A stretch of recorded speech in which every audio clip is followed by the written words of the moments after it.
بسم الله الرحمن الرحيم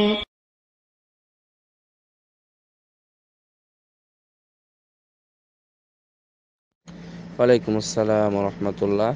রিয়াদ থেকে মুহতারাম শরীফ ভাই জানতে চেয়েছেন যে হাদিস মান সামা রমাদান ঈমানান ওয়া ইহতিসাবান গুফিরা লাহু মা তাকাদ্দামা মিন যামবিহি। কেউ যদি সিয়াম পালন করে সওয়াবের সাথে, সওয়াবের আশায় এবং ঈমানের সাথে, তাহলে তার পূর্বের গুনাহগুলো ক্ষমা করে দেওয়া হয়। আপনার প্রশ্ন হলো, এই গুনাহ বলতে কি সব গুনাহ, সগীরা কাবিরা সব গুনাহ? জি না ভাই, সব গুনাহ না। গুনাহ মাফ হবে। যেমন আপনাকে আমি বললাম যে গুনাহ মাফ হয়ে গেল, কিন্তু আপনি মানুষের গীবত করে রেখেছেন, আপনি মানুষের সাথে সম্পদ ভক্ষণ করেছেন জোরপূর্বকভাবে, মানুষের উপর আপনি জুলুম করেছেন, এগুলো তো ক্ষমা হবে না। অর্থাৎ যেটা কথা আসে সেটা হলো, কাবিরা গুনাহগুলো তওবা ছাড়া ক্ষমা হয় না। আল্লাহ রাব্বুল আলামিন আমাদেরকে শিরক করতে নিষেধ করেছেন, কিন্তু তারপরেও আমরা হয়তোবা শিরক করে ফেলেছি, আলিয়াযু বিল্লাহ। তো এই শিরক করার পরে আল্লাহর কাছে কি নির্দিষ্টভাবে ক্ষমা চাইতে হবে না? অবশ্যই ক্ষমা চাইতে হবে।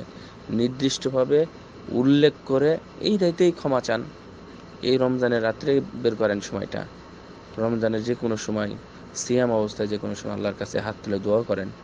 কোথাও একাকী হয়েছেন, নির্জন, আল্লাহর কাছে হাত তুলে একটু কাঁদলেন যে আল্লাহ, আমি তো এই কাজ করেছিলাম, আমি তো এই করতাম, আমি করিনি, ব্যবসা বাণিজ্যে ফাঁকি দিতাম, মানুষকে ঠকাতাম, মানুষকে কষ্ট দিতাম, ইত্যাদি ইত্যাদি। আল্লাহ তুমি এগুলো ক্ষমা করো। আর যদি কোনো ব্যক্তির সাথে প্রাপ্য থাকে, কোনো ব্যক্তির সাথে নির্দিষ্টভাবে কোনো জুলুম করে থাকেন, তাহলে এর জন্য ক্ষমা চাইতে হবে।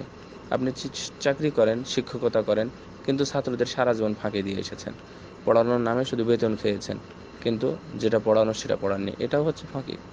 অর্থাৎ এটা হচ্ছে সমাজের সবচেয়ে ভালো মানুষ না, সেজন্য তার কথা বলতেছে।